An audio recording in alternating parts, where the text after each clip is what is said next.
It's minicamp and OTA season, and today we're looking at the New York Giants, getting our first look at Russell Wilson. We're going to watch him work through some drills, throw the ball around, everything else. But you need to click that subscribe button right now. We're looking at practice every day. Rookie camp, minicamp, OTAs, soon-to-be training camp, workouts, interviews. You want to know about your rookies? It's right here. Want to know about your new quarterbacks, his quarterback battles? Right here. Those guys you're drafting in fantasy football. It's going to be right here. Click that button. Stop missing out. But we're looking at Russell Wilson today.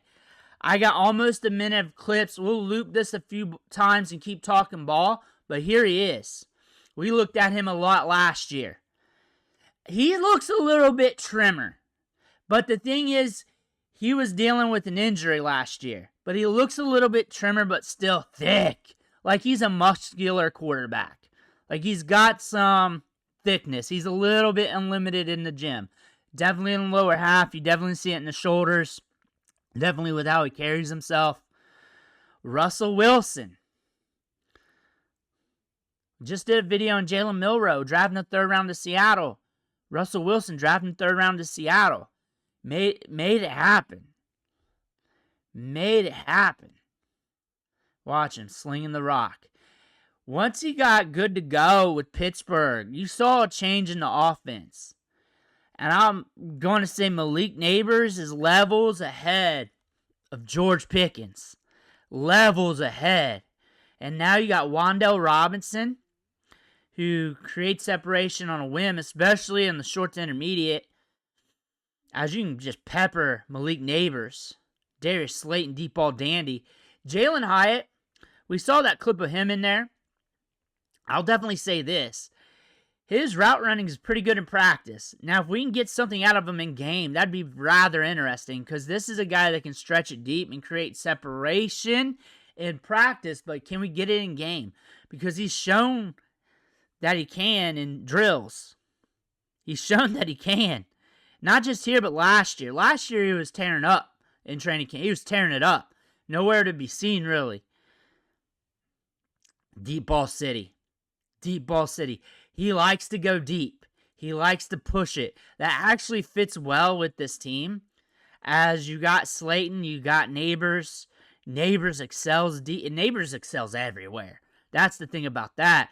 And then you got Wan'Dale as your outlet if it's not there. Like you're going safeties over top. You got the coverage. You're trying to prevent that. Now Wan'Dale's going to push that.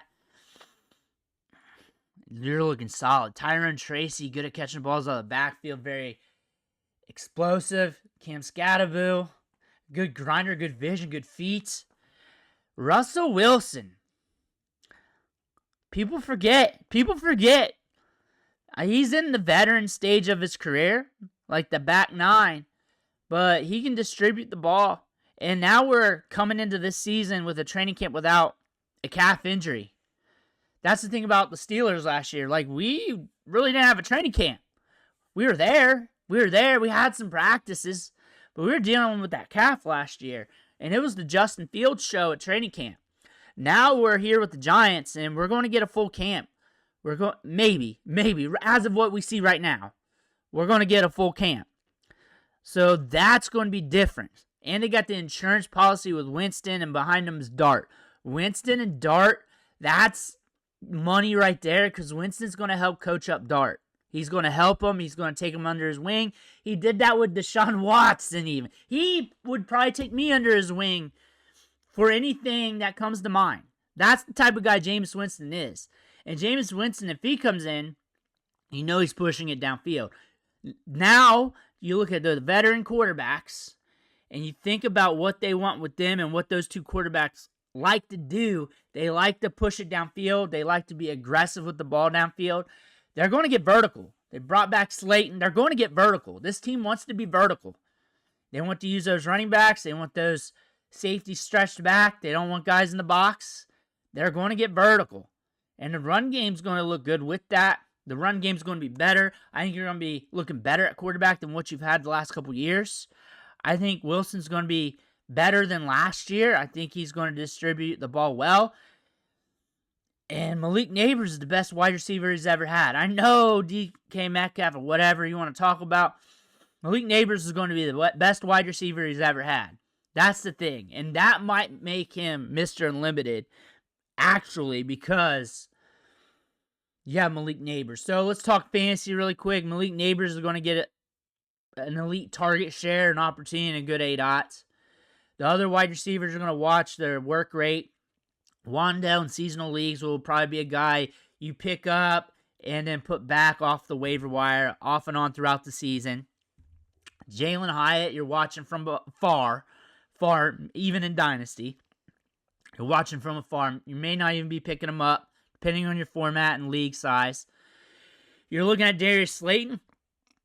That could be a wild card. Wild card as in if you take gambles with your lineups in plus matchups where the over-under of that game script is set at like 48, 49, 50 plus, and you know the defense is susceptible to deep balls, and now he's out there, say with a 70 plus route participation rate, he's running, I don't know, at least 20 plus routes, hopefully around 24 to 25 routes per game, and you're seeing that, and we know that routes for him is going to be deep. I think in those matchups, DFS style, I might tell you how to win $1 million here. If you follow that, everything I just said there, for those cheap plays to pick up, daily fantasy football there for DraftKings, FanDuel, but that would be a cheap acquisition.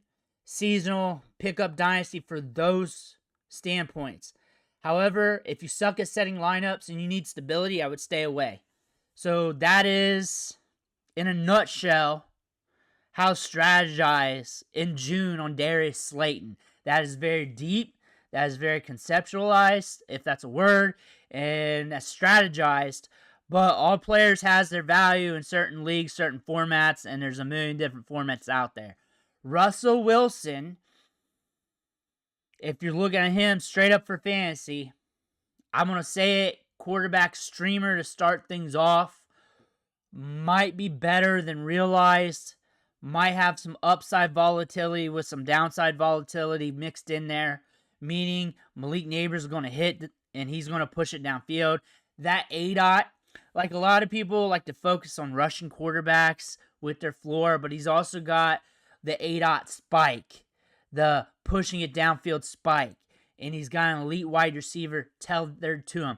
So if you want to go cheap at quarterback and not use your premium picks on a quarterback and get more running backs and wide receivers, and you realize this cheap quarterback, if it's not working out or whatever, I'm still going to stream. There you go. And you might even pick them up off waivers, middle of the year somewhere. Use them. And I'd be looking at plus matchups again. So over-unders. You want to look at your over-unders. Those are implied point totals. That'll give you an idea of the matchup because Vegas isn't going to be too far off. They will be off because we've covered this. They will be off. But their fundamentals ain't going to be too off when coming to that, to where like the money's not going to be too far off either side, not too often. So you want to use that for your implied point total for the game, and it'll make sense when you start looking at the matchups, when you're seeing 49 over-unders, 50 over-unders, and plus that. That being said, you want to look at those matchups because if there's more scoring, and they're predicting more scoring, say they got a 50 over-under, and the game scores 48, that's still higher than a lot of games. It's not about getting the number right. It's about implying that it's going to be a high-scoring game. Implying doesn't mean it will be, but implying means there's a good possibility. So if it's a 50 over-under, they hit at 48, 47, 46. That's saying the odds are a likelihood that it's going to be a higher scoring than average game, and that's what it told you, and that's what happened, even though it hit the under. So we're not guessing the over or the under. If it hit the over, obviously. But that's what that's trying to say. So you want to chase those games with the quarterbacks you're streaming off the waiver wire. If Russ is in those matchups, you want to look at him if he's on the waiver wire, because he is going to be on the waiver wire in some of your leagues, depending on your format, depending if you're playing super flex or 1QB, mostly 1QB. But that is the secret and the sauce when picking up the quarterbacks off the waiver wire. Hope that helps you out. Russell Wilson's going to be very advantageous in those plus matchups this year. He's definitely going to be. You can say that about a lot of quarterbacks, but those quarterbacks don't like to go bombs over Baghdad with deep balls, and Malik Nabers is there. And only like a handful, like 5 or less quarterbacks are elite at wide receiver. Let me know what you think in the comments below and hear about that. Make sure to hit that subscribe button on the way out. One thing for watching. Catch you on the next video.